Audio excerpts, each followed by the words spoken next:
The wind tore through the village, shaking shutters and rattling doors. Dark clouds covered the sky, heavy with the promise of rain.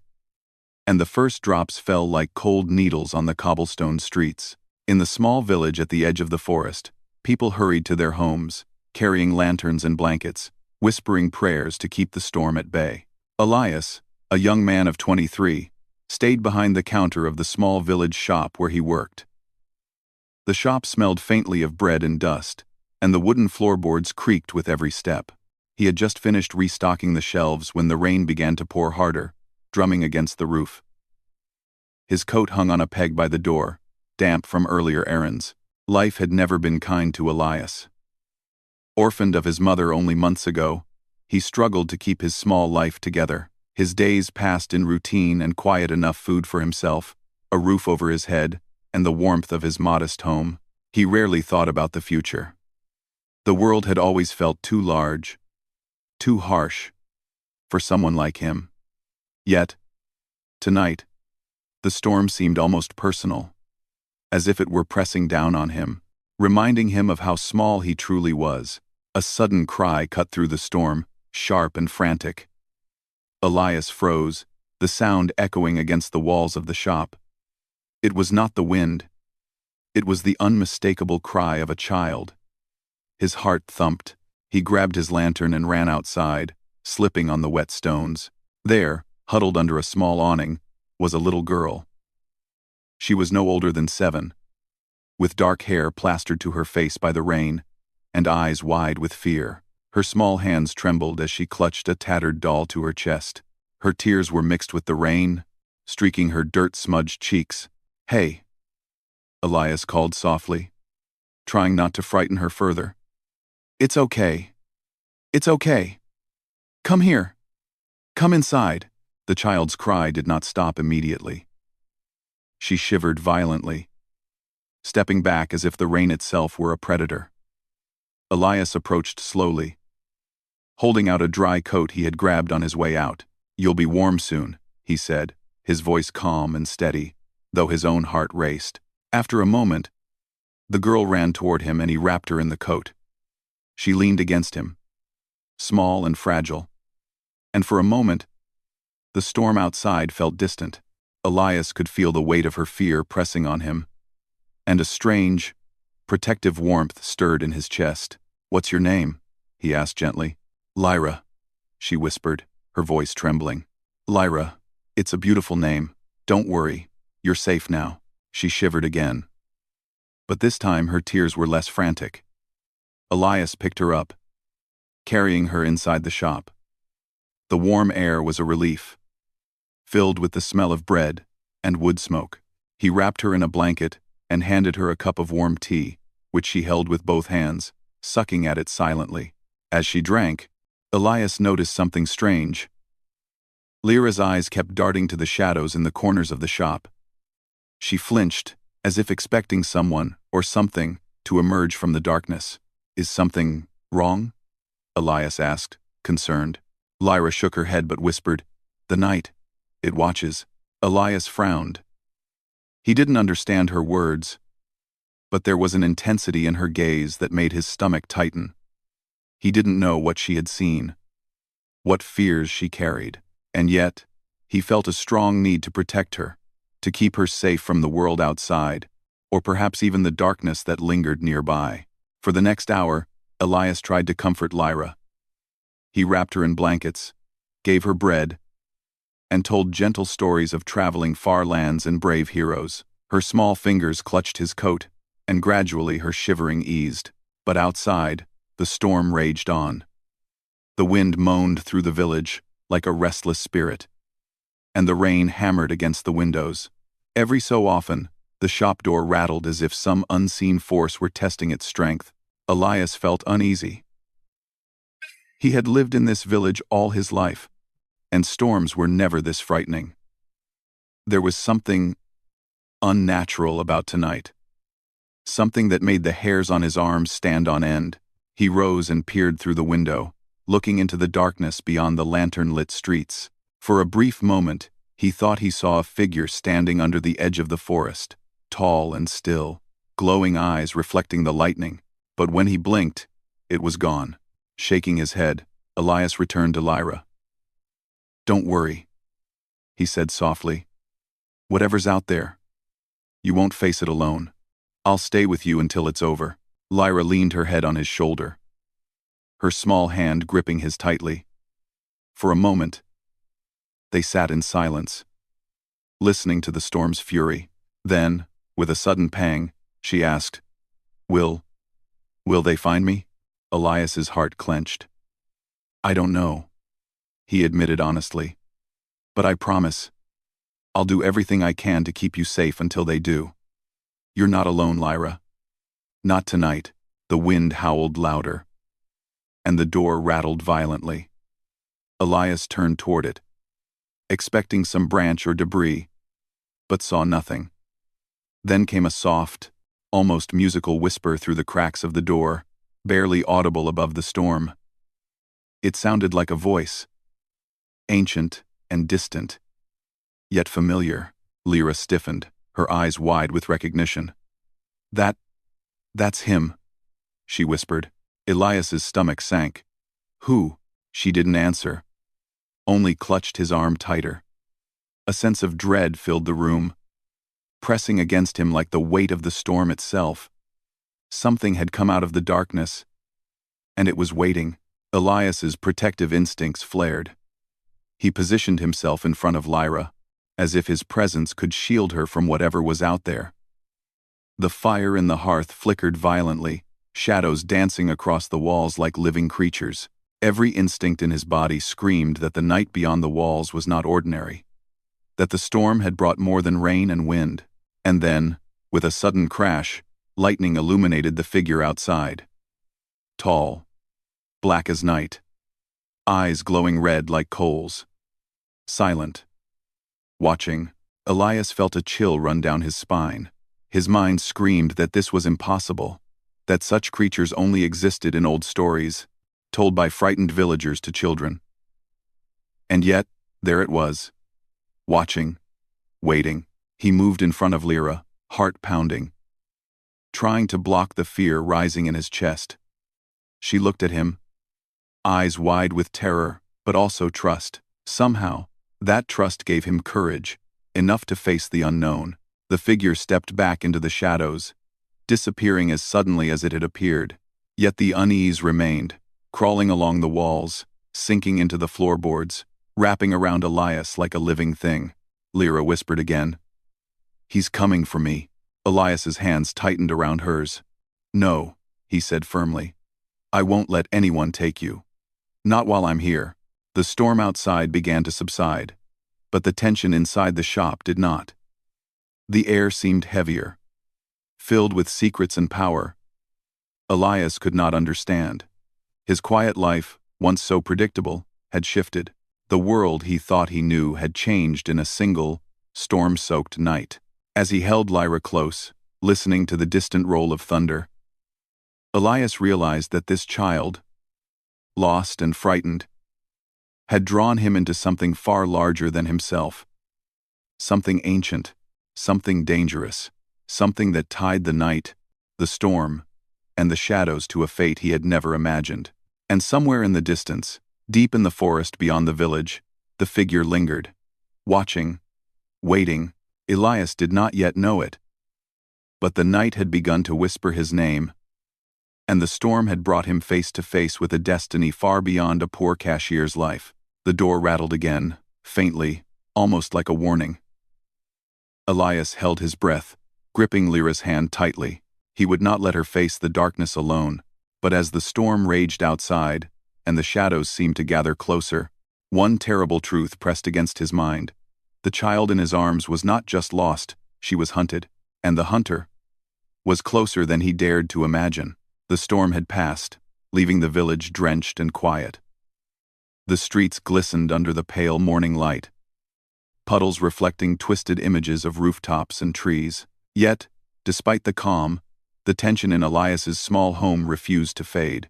Every creak of the floorboards, every flutter of the curtains in the breeze, seemed amplified in the silence.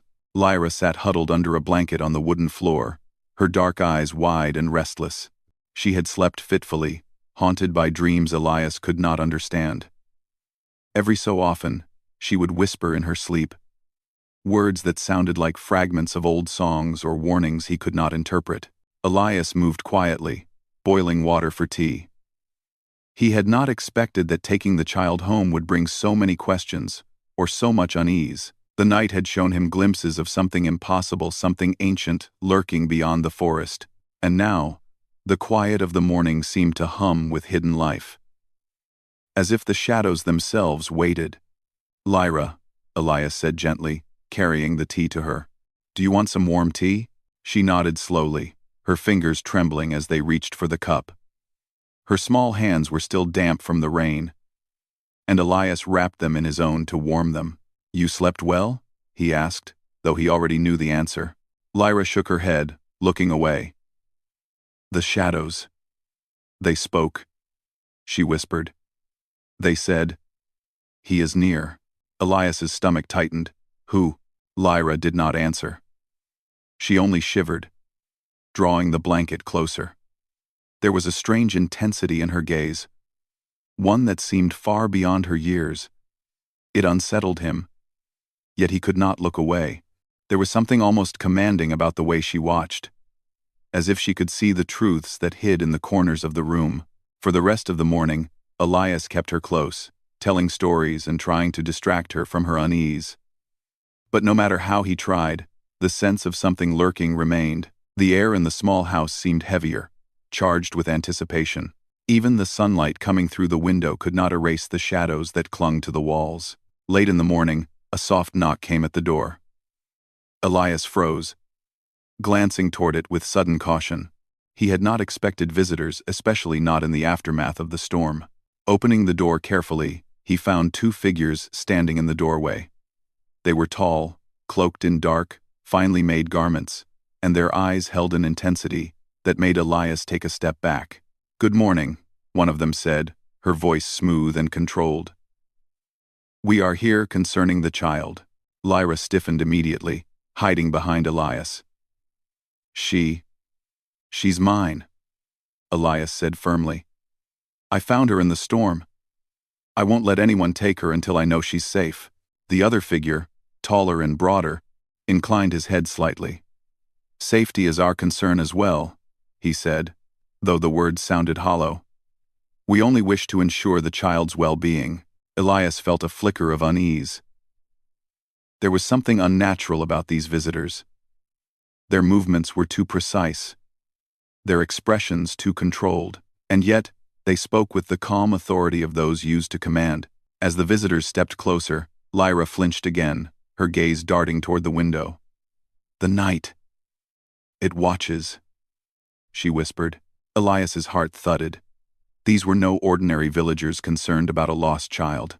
There was a power in the way they moved, a presence that seemed to push against the air itself. And in that moment, Elias realized what Lyra had meant. Whatever she feared was not gone. It was only closer now. The taller figure paused, looking at Elias with a piercing gaze. "You are Elias, correct?" Elias nodded cautiously. "Yes, who are you?" The figure's lips curved slightly. "We serve the Vampire King," he said, as if the words were meant to sting. "And the child in your care? She belongs to him." Elias's mind reeled. "Vampire King?" he repeated. "What?" Before the visitors could answer, Lyra's hand shot out, gripping Elias's arm. No, he's not like them.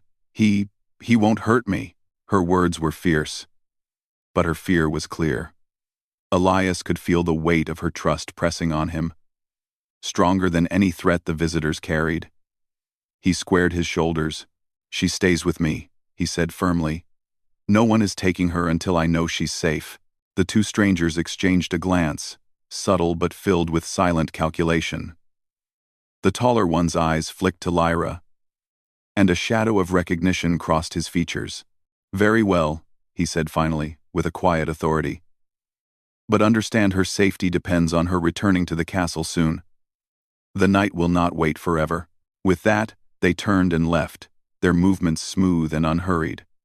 Elias closed the door with a heavy heart, unsure if he had just delayed an inevitable confrontation or invited it sooner. For the rest of the day, strange things continued. Curtains fluttered though no windows were open. The shadows of the room seemed to lengthen unnaturally, reaching for corners that had no reason to exist. And Lyra, she whispered in her sleep, murmuring words that were older than the village itself, words that sent shivers down Elias's spine. By evening, he decided to take her outside for a moment. He carried her to the small garden behind his home, where the storm's remnants had left puddles and fallen branches. The air was cool and damp, but the night sky was clear, stars twinkling faintly through the dispersing clouds. "Lyra," Elias said softly, setting her down. Do you know where your parents are?" She shook her head. "No. I don't remember. Only him. The man in the shadows." Elias frowned. A man in the shadows? Lyra's gaze lifted to the tree line beyond the garden. "He watches. He is waiting. And he is powerful." Elias felt a chill run down his spine. There was a weight in her words, an authority that went beyond a child's imagination. He had grown up with stories of kings and warriors, but something about the way Lyra spoke made him realize that those stories were small shadows of a far larger truth. That night, Elias stayed awake with her, keeping watch as she slept fitfully. Every sound of the wind, every creak of the house, made him tense. And then, in the deep hours, he heard it, a soft whisper outside, like silk brushing against stone. He crept to the window and peered into the darkness. For a brief moment, he saw a tall figure at the edge of the forest, standing perfectly still. Eyes glowed faintly red in the moonlight, fixed on the house. The figure did not move, but Elias felt its gaze as a physical weight pressing against his chest. His heart raced. The legends of the Vampire King, of a ruler hidden beyond the forest, long thought dead or forgotten, seemed real now. He had never believed such tales, and yet the evidence was impossible to ignore. Lyra stirred behind him, muttering, He knows we are here." Elias's hand found hers instinctively. "It's okay," he whispered. "We'll face it together." "Ah." Crossed. Ilonson. Crossed. Ilonson stated. Crossed. Ilons. Ilons. Ilons. Crossed. Ilonsons. Ilonsons. But even as he spoke, a sense of unease filled him. Whoever or whatever was watching them, it was no ordinary man. And Elias began to understand the terrible truth. The child he had rescued from the storm was at the center of something far older and darker than he could imagine. And somewhere, in the shadows beyond the village, a presence moved silently, like smoke slipping through cracks. Watching. Patient. Waiting. Elias did not know it yet. But the night had already begun to touch him, shaping his fate in ways he could not escape. The storm had ended, but the darkness was just beginning to whisper. The forest was silent under the moonlight, save for the soft rustle of leaves in the cool night air. Elias moved cautiously, his footsteps quiet against the wet earth. Lyra, hand in hand with him, walked confidently, almost as if she knew the way. Her small grip was steady, but her face held a mixture of fear and determination. "Lyra, wait," Elias whispered, his voice trembling slightly. "It's dangerous out here. We shouldn't go too far." She turned to him, eyes shining. "I have to," she said softly. "He's calling. I can hear him. In the wind." Elias swallowed hard. He did not understand, but the conviction in her voice left no room for argument. He nodded, tightening his grip on her hand. Somehow, he felt that she was right. Something was waiting for them in the heart of this forest, something that had been watching them for a long time. The deeper they went, the darker the forest became. Shadows stretched long between the trees, twisting with every flicker of moonlight. Every step seemed to echo, every snap of a twig startlingly loud in the stillness. Yet, despite the fear pressing against his chest, Elias felt a strange pull, a magnetic force drawing him forward. "You're not afraid?" Lyra asked suddenly. Her voice was quiet, almost shy, yet there was a weight behind it that made Elias's heart skip. "I am," he admitted, "but I won't leave you. Not here, not ever." Lyra's lips curved slightly, a rare smile in the midst of tension. "Then, we're the same," she said, gripping his hand tighter. "I'm not afraid with you." They walked for what felt like hours. The trees grew taller and more ancient, their twisted branches forming a canopy that blocked out the stars. The air was colder here, heavy with the scent of moss and earth. And then, in the distance, a light appeared, a faint glow, golden yet eerie, cutting through the shadows like a beacon. As they approached, Elias realized they had come to a clearing. At its center stood a structure, enormous and dark, made of black stone that seemed to drink the light around it.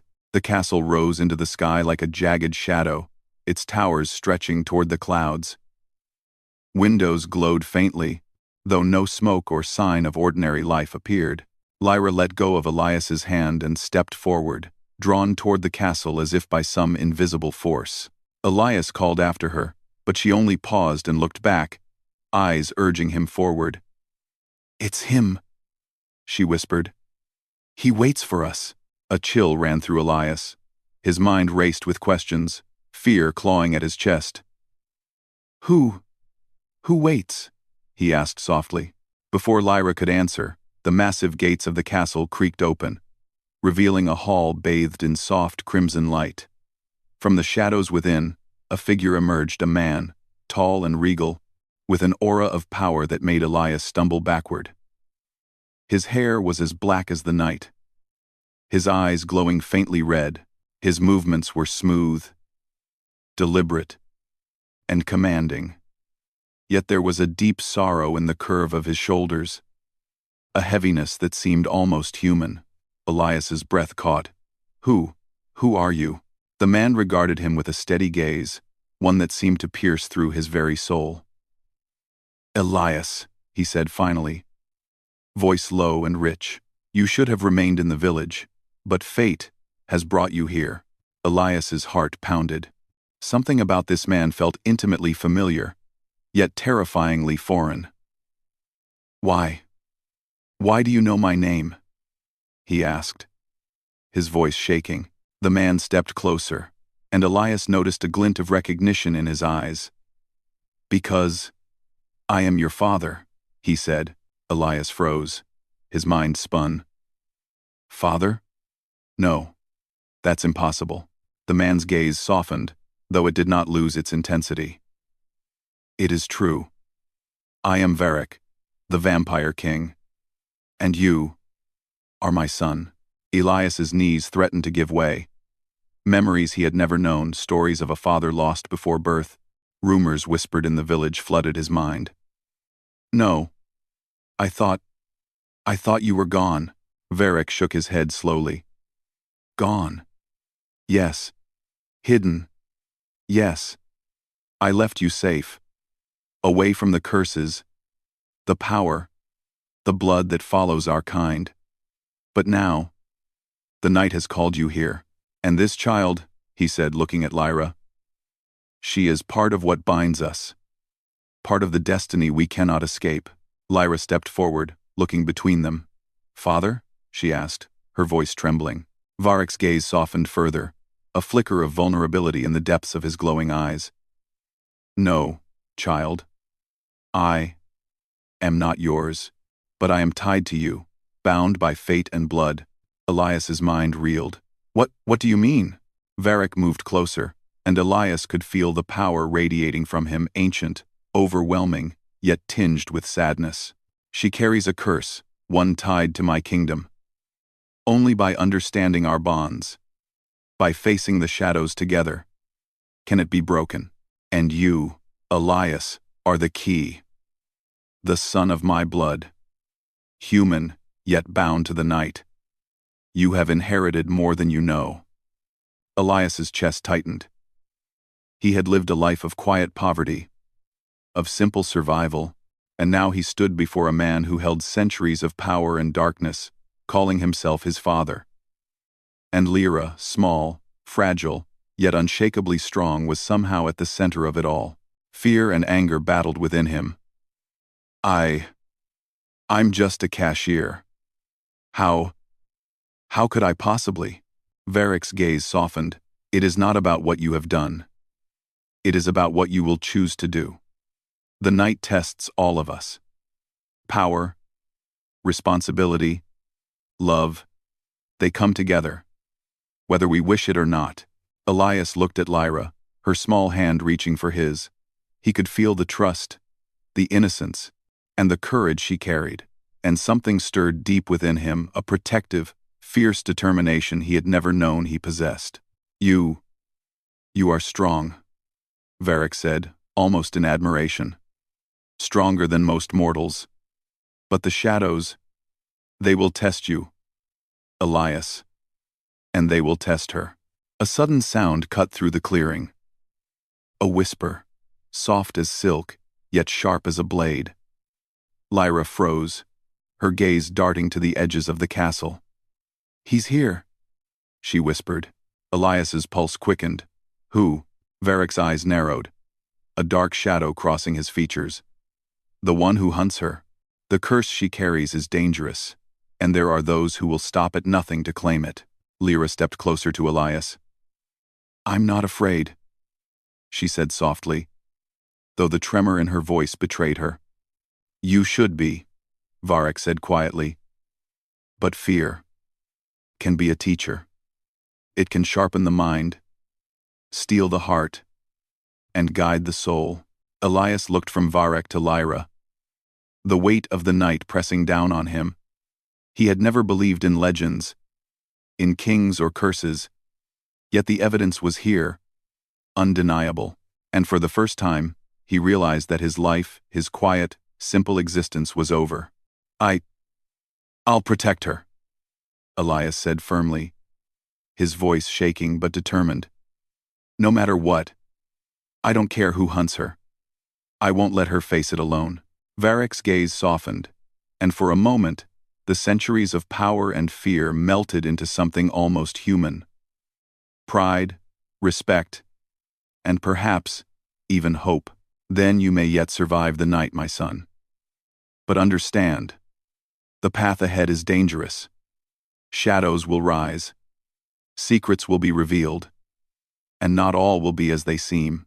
Lyra clutched Elias's hand tighter, leaning against him. We can face it together, she said. Elias felt a surge of resolve. Whatever this world, whatever these shadows, he would not leave her side. He had found her in the storm, and he would not let the darkness take her now. Varric studied them silently, then stepped back into the shadows of the castle. Rest tonight, he said quietly. For tomorrow, your trial begins. The wind whispered through the trees, carrying with it a soft, mournful sound, like a distant lament. Elias could feel it deep in his chest, a warning, a promise, and a call to destiny he could no longer ignore.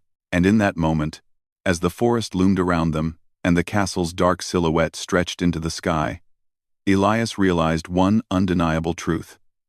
He had stepped into a world of shadows, power, and secrets far beyond his understanding. And there was no turning back.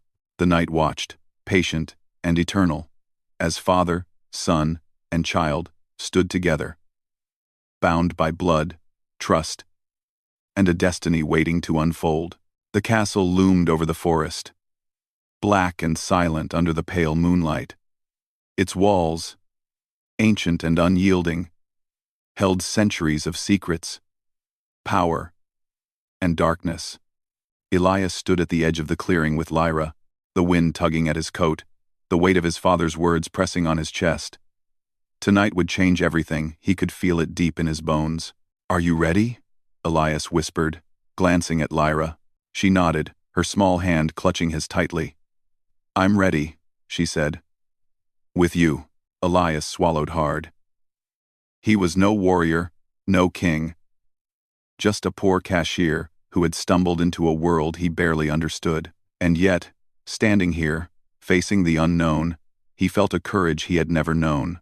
Protecting Lyra had awakened something in him, a fire he could not ignore. The castle gates opened silently as they approached, revealing the long hall beyond. Shadows danced along the walls, thrown by the faint glow of torches. The air was cool, carrying the faint scent of old stone and incense. Varek, the vampire king, waited at the far end, his figure tall and commanding, yet tinged with sorrow. "You have come," he said, his voice echoing through the hall. "You have chosen to face the night." Elias stepped forward, keeping Lyra close. "I'm here for her," he said firmly. "Whatever comes, I won't leave her side." Varek's eyes glowed faintly, a mixture of pride and sorrow in their depths. "Very well," he said. "Then you must understand the trial. Lyra carries a curse, born from my enemies centuries ago. It binds her life to the shadows of this kingdom. Only by embracing your bloodline, your courage, and your heart can it be broken." Lyra looked at Elias, her small face serious. "What does that mean?" "It means," Varek said, "that tonight, the darkness will test all of us. You will face fears you do not yet understand, and your choices will shape not only your fate, but hers as well." A sudden sound filled the hall, a soft, whispering wind that seemed alive, curling around their feet and rising toward the ceiling. Shadows moved independently of the torches, twisting and stretching unnaturally. Elias felt his pulse quicken. He gripped Lyra's hand tightly. From the shadows, figures emerged, phantoms of ancient warriors, spirits bound by the curse. Their faces were hollow, their eyes dark voids. Elias could feel their hunger, their longing for the bloodline he carried. "You must face them," Varek said, voice calm but commanding. "Not with weapons, but with your heart. Protect her, Elias. Only your courage can end this." Elias nodded, fear and determination battling inside him. "Stay close to me," he whispered to Lyra.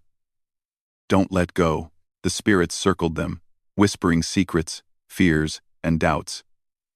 They spoke of failure, of weakness, of the impossibility of a human surviving the night. Elias could feel the weight of centuries pressing on him, threatening to crush his resolve. But then, he looked at Lyra, her small hand in his, her trust and courage shining like a beacon, and something ignited within him. He did not fight with weapons, nor with anger. He fought with will, with heart, with the fierce determination to protect the child who had trusted him completely. "Begone," he shouted, voice trembling but firm. "I will not let you harm her." The spirits recoiled, their whispers faltering. The shadows seemed to hesitate, as if surprised by the strength of his conviction. Varek watched silently, his glowing eyes reflecting pride and relief. Lyra stepped forward, placing her small hand on the nearest spirit. Her touch, gentle and unafraid, seemed to calm the darkness.